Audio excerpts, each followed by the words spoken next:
अस्सलाम वालेकुम दोस्तों, मेरा नाम है असीब शफ़क़त और आप देख रहे हैं हंसी TV. Amazing random facts around the world के पार्ट 3 में खुशामदीद। ये वो सीरीज़ है जिसमें हम दुनिया जहान के मुतालिक इंटरेस्टिंग और हैरत अंगेज़ फैक्ट्स जानते हैं जो आपने आज से पहले कभी ना सुनी हो। So let's get started. हाल ही में रूस में मौजूद सैमसंग की ब्रांड एम्बेसडर जिसका नाम था कैसिना सबजिक, इसे सैमसंग ने 28 करोड़ रुपए का जुर्माना किया क्योंकि वो एक टीवी इंटरव्यू के दौरान आईफोन 10 इस्तेमाल कर रही थी।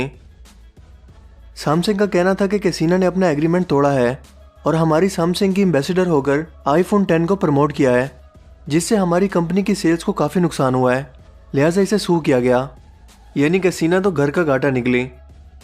ये अपनी नौयत का काफ़ी मुनफरिद वाक़या है, क्योंकि ज़रा सोच कर देखें कि आप एक शख्स को अपनी प्रोडक्ट की पब्लिसिटी के लिए हायर करते हैं और वो शख्स आपके कंपेटिटर की कंपनी का प्रोडक्ट यूज़ कर रहा हो, तो जाहिर है कि कंपनी भी कंफ्यूज हो जाएगी कि ये हमारी तरफ है या हमारे कंपेटिटर की तरफ।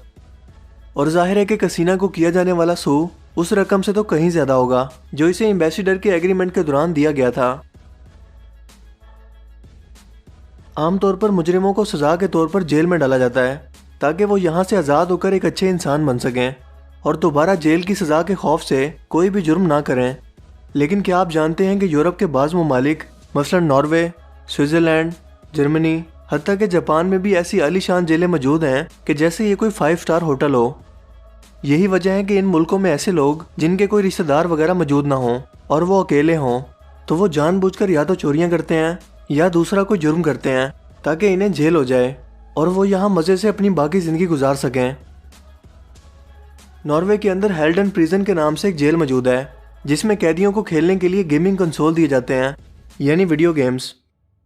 इन जेलों के अंदर मिनी फ्रिज, टीवी और दूसरी घर जैसी तमाम सहूलियात मौजूद होती हैं, सिर्फ बीवी बच्चों को छोड़ के। ये कैदी वीडियो गेम्स खेलने में इतने मसरूफ़ होते हैं कि अपने कमरों से बाहर ही नहीं निकलते। इसका इलाज जेल इंतज़ामिया ने यह ढूंढा है कि हर कैदी को रोज़ाना $9 दिए जाते हैं, सिर्फ इस शर्त पर कि वो रोज़ाना अपने कमरे से बाहर निकले और बाकी कैदियों के साथ बातचीत करे और इनके साथ वक्त गुजारे। अगर इन जेलर्स की जगह देसी जेलर्स होते तो इनकी अकल ठिकाने आ जाती। जापान वैसे तो अपने अजीबोगरीब क़वानीन और इजादात की बदौलत पहले ही दुनिया में बहुत मशहूर है, लेकिन क्या आप जानते हैं कि जापान में कुछ ऐसे स्कूल भी मौजूद हैं जहां अगर आपको दाखिला चाहिए तो आपके बालों का रंग काला होना ज़रूरी है, क्योंकि यहाँ किसी और रंग के बालों को एक फैशन तस्वुर किया जाता है। इसीलिए अगर किसी बच्चे के बाल काले ना हो तो वो कलर करवा कर ही स्कूल जाते हैं। 1946 में पर्ल लेसिक नाम की एक औरत के पास एक शख्स आया जिसने इसे बताया कि वो एक खुफिया एजेंट है और एक औरत का पीछा करते हुए यहाँ तक आया है। वो औरत तुम्हारे पीछे ही खड़ी है, लिहाजा तुम मेरा एक काम करो, ये मेरा कैमरा ले जाओ और इस औरत की एक तस्वीर खींचकर मुझे ला दो। पर्ल ने इसकी बात पर यकीन कर लिया और इस एजेंट से कैमरा लेकर इस औरत की तस्वीर लेने की कोशिश की, मगर अचानक इस कैमरे से गोली चल गई जिसने उस औरत की जान ले ली जिसकी वो पिक्चर बनाने वाली थी। ये एक स्पाई गन थी जो एक कैमरे में छुपी हुई थी, क्योंकि दर हकीकत वो शख्स कोई एजेंट था ही नहीं बल्कि एक गैंगस्टर था और मरने वाली औरत इस गैंगस्टर की एक्स वाइफ थी जिसे वो किसी भी बहाने से रास्ते से हटाना चाहता था। लिहाजा उसने पर्ल को बेवकूफ़ बनाकर अपना काम भी कर लिया और इस पर कोई इल्ज़ाम भी नहीं आया, जबकि पर्ल अपनी बेवकूफ़ी की वजह से आज जेल में चक्की पीस रही है। चाइना में डॉक्टर्स ने हाल ही में एक शख्स का ऑपरेशन करके इसके खाने की नाली से 8 इंच लंबा स्टील का एक चम्मच बाहर निकाला। शायद वो किसी शादी के दौरान अपने गले को अपनी जेब समझ बैठा। चम्मच चोरी करने के और भी बहुत तरीके होते हैं। इस शख्स का कहना था कि इसने 1 साल पहले यानी 2017 में दोस्तों के साथ शर्त लगाकर इस चम्मच को निकल गया था, जिसके बाद 1 साल के लिए वो उसे भूल गया।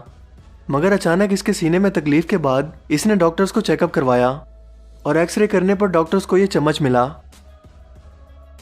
बहुत से लोग ऐसा ईटिंग डिसऑर्डर की वजह से भी करते हैं। इसकी बहुत सी मिसालें मौजूद हैं और ये लोग मिट्टी से लेकर टेल्कम पाउडर और मेटल की चीज़ें यानी चाकू तक निकल जाते हैं, और इसकी वजह सिर्फ एक है कि इन्हें इसका जायका बहुत पसंद है। 1386 में फ्रांस के अंदर एक पिग को अवाम में सरेआम फांसी दे दी गई थी। अदालत ने इसे ये सज़ा एक बच्चे को पंजा मारकर जख्मी करने पर दी थी। इस केस के अंदर इंटरेस्टिंग बात यह है कि इस पिग को इंसानों के कपड़े पहनाकर इंसानों की तरह अदालत में लाया गया और अदालत से सजा मिलने के बाद अवाम में सरेआम इंसानों की तरह फांसी पर लटका दिया गया। मकड़ी का रेशम यानी उसका बनाया गया जाला अपने साइज के एतबार से स्टील जितना ही ताकतवर होता है और ये बहुत ही हल्का होता है लेकिन बहुत ही मजबूत। लिहाजा अगर इसे स्टील के वजन के बराबर बनाया जाए तो ये स्टील से भी 5 गुना ज़्यादा ताकतवर होगा।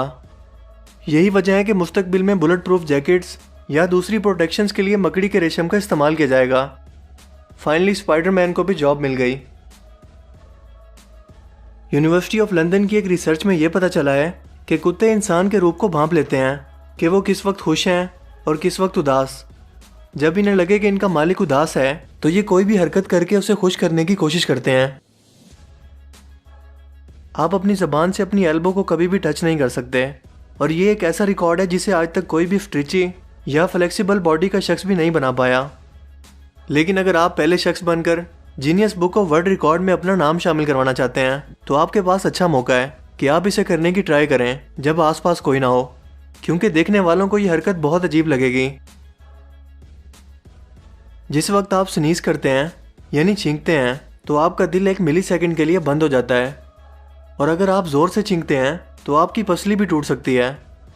यहाँ तक कि अगर आप छींक को रोकने की कोशिश करें तो इसकी वजह से खून की कोई नाली फटकर आपकी मौत की वजह भी बन सकती है। अगर आप छींकने के दौरान आंखें खोलने की कोशिश करें तो इसकी शिद्दत से आपके आई बॉल भी बाहर आ सकते हैं। चूहे अपनी तादाद बहुत तेज़ी से बढ़ाते हैं, इतना तेज़ी से कि सिर्फ 18 माह के दौरान सिर्फ 2 चूहे 1 मिलियन की तादाद तक पहुंच सकते हैं।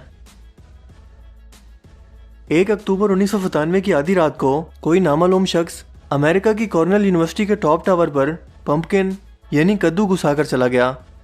और हैरत की बात तो यह है कि यह टावर 170 फुट ऊंचा है, लेकिन आज तक पता नहीं चल सका कि यह किसका काम है।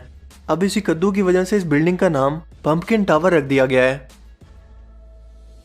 हांगकांग के एक बिजनेस प्रॉपर्टी टाइकून मिस्टर चाओ ने उस शख्स के लिए $65 मिलियन का इनाम देने का ऐलान किया है जो इनकी बेटी को पटाकर इससे शादी करेगा, क्योंकि इनकी बेटी लेस्बियन है, यानी इसे मर्दों में नहीं बल्कि औरतों में इंटरेस्ट है। तो आज की वीडियो में सिर्फ इतना ही। तब तक मैं भी जाकर हांगकांग की वीज़ा रिक्वायरमेंट चेक करता हूँ।